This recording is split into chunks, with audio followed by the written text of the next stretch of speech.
You open your eyes, but there's a problem. You're a deep ocean explorer. And no, this isn't that romanticized National Geographic documentary with soothing narration. It's you, a claustrophobic metal can, and the most terrifying abyss on the planet waiting for you 6 kilometers below the surface. It's 4:37 a.m., reheated coffee, cardboard-flavored granola bar, and you're checking the submersible systems for the 10th time. Today you're descending into the Mariana Trench again. You know, that place where the pressure would crush you like a soda can? Exactly that one. 5:20 a.m. You're inside the submersible doing pre-dive checks. Oxygen is working. For now. Thrusters are responding. For now. External lights are flickering when they shouldn't. That's normal. They do that every day. You write in the report, intermittent lighting, as if anyone's actually going to fix it. Spoiler, they won't. 6 a.m. sharp, you begin the descent. Sunlight disappears and you're in complete darkness. The submersible lights cut through the water, revealing nothing. Just particles floating like underwater snow. If I were you, I would have chosen a safer profession, like lion taming. You keep descending. 1,000 meters, 2,000 meters.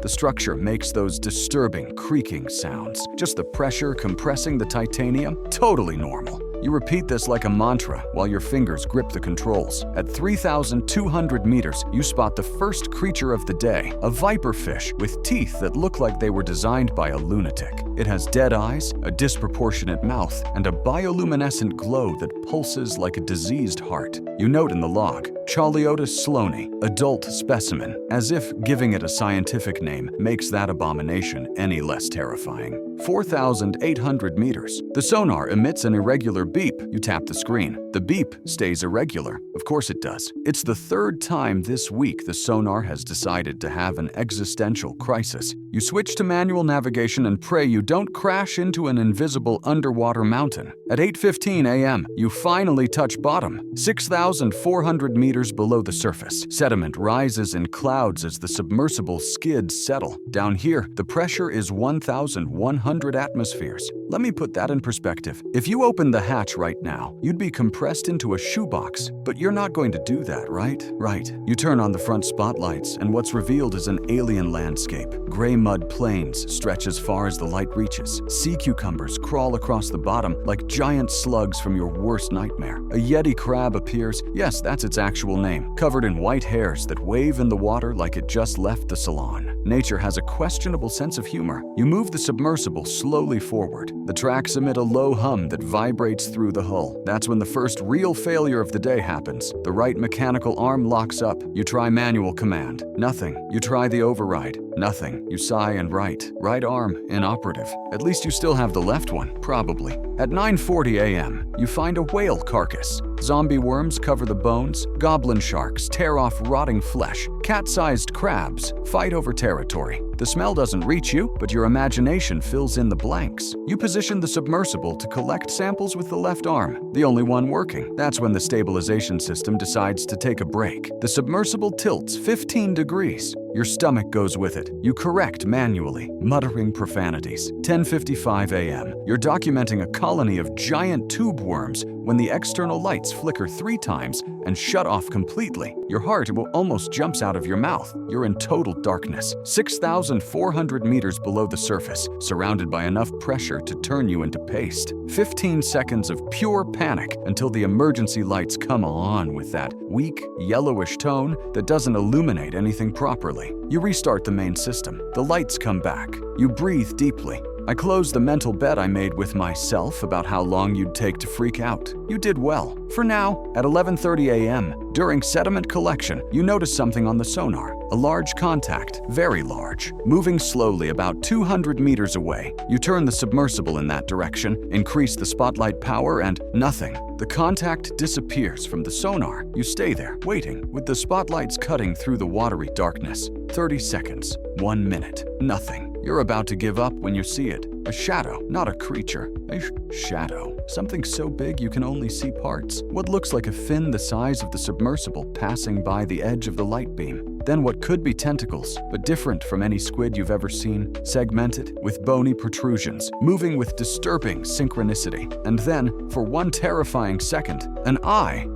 the size of a dinner plate, no eyelid, completely black except for a blue, bioluminescent ring around the pupil that pulses as if it's scanning you. you, evaluating you, judging you. You're completely paralyzed. You don't even breathe. The creature, whatever it is, glides through the darkness as if floating in space. You can see more, a body that seems to mix characteristics of squid, fish, and something you have no reference to compare. The bioluminescence runs across the body in patterns that almost seem intentional. Communication? I honestly don't know, and look, I've seen a lot of weird stuff. And then, as silently as it appeared, the thing moves away and disappears into the absolute darkness of the abyss. The sonar picks up the contact moving away. 300 meters, 500 meters, gone. You sit there, shaking, not from cold, the internal temperature is controlled, but from pure adrenaline and a hint of existential terror. Your hands sweat inside the gloves. You note in the log with trembling fingers, sighting of uncatalogued species. Estimated size, 15 to 20 meters. Characteristics, multiple. You stop writing. How do you describe that? How do you explain something that defies all known categories? I watch you decide not to mention this in the official report. Not yet. Not until you have concrete proof. Because you know how it goes. You say you saw a giant uncatalogued sea monster, and you become a joke. Or worse, you become news. And then the conspiracy theorists come saying NASA knew all along. That's why they diverted billions to look for life on Mars when there were aliens down here. You don't need that headache. Noon, you decide you've had enough excitement for one day. Time to head back. You activate the ascent thrusters and nothing. You try again, nothing. The left thruster is dead.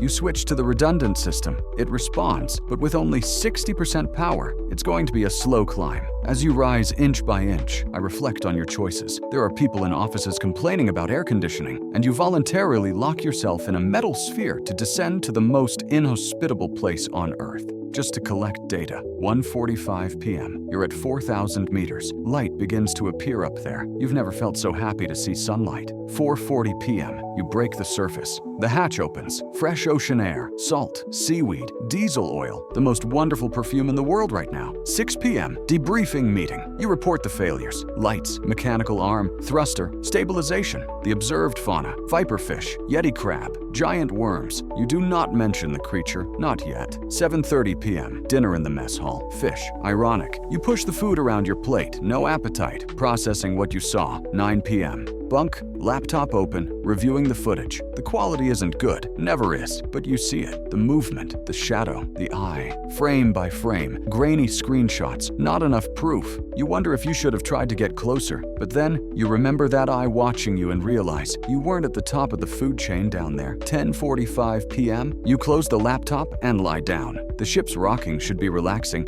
but you still feel the phantom pressure from the bottom, that sensation of being crushed. Your eyes close. You'll dream about the abyss, about that eye watching you. But tomorrow, you have the day off. You won't descend. You'll do maintenance, review data, write reports. I end by watching you fall asleep. You chose to explore the last truly alien place on Earth, where pressure can crush you, where impossible creatures exist beyond human comprehension, where perhaps there are things humanity wasn't ready to find. And after your day off, you'll descend again, and the cycle repeats.